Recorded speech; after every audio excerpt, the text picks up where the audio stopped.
Le rolotube, c'est un outil qui va nous servir à billonner des troncs en bout de 50 cm environ.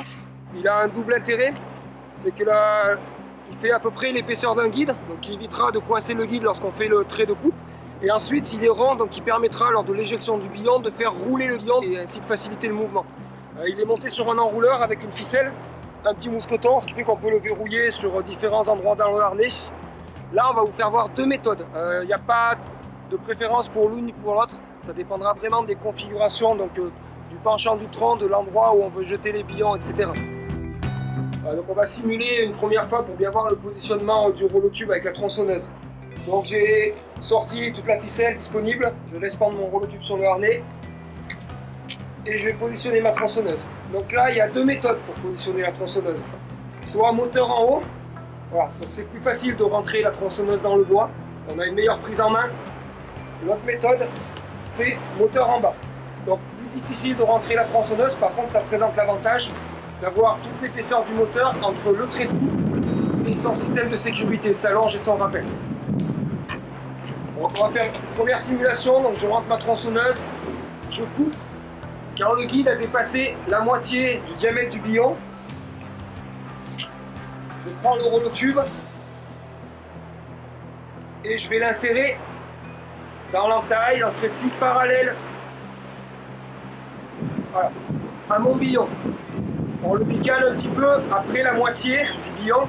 De cette manière, quand je vais continuer à couper, le poids naturel du billon va faire qu'il va basculer sur l'arrière et dégager le guide. Donc là, je continuerai à couper.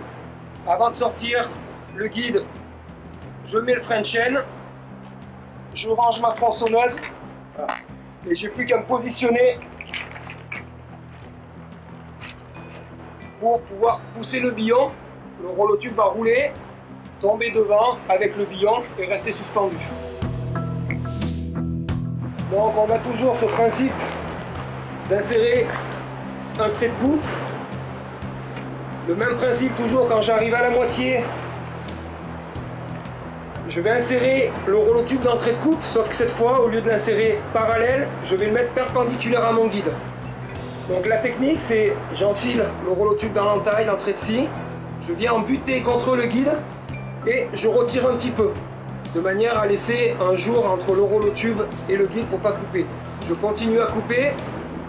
Quand j'arrive près de la sortie, je continue à insérer mon rolotube, toujours avec le même principe. Je viens embuter sur le guide et je retire un petit peu mon rolotube.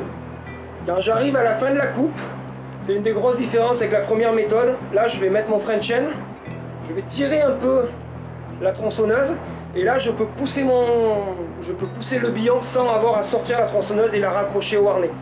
Dans la première méthode, on voit qu'on sort la tronçonneuse et on la réaccroche au harnais. C'est un mouvement au niveau ergonomique qui n'est pas très agréable. Donc voilà, chaque méthode en tout cas est intéressante. C'est bien de savoir faire les deux pour pouvoir s'adapter aux différentes situations.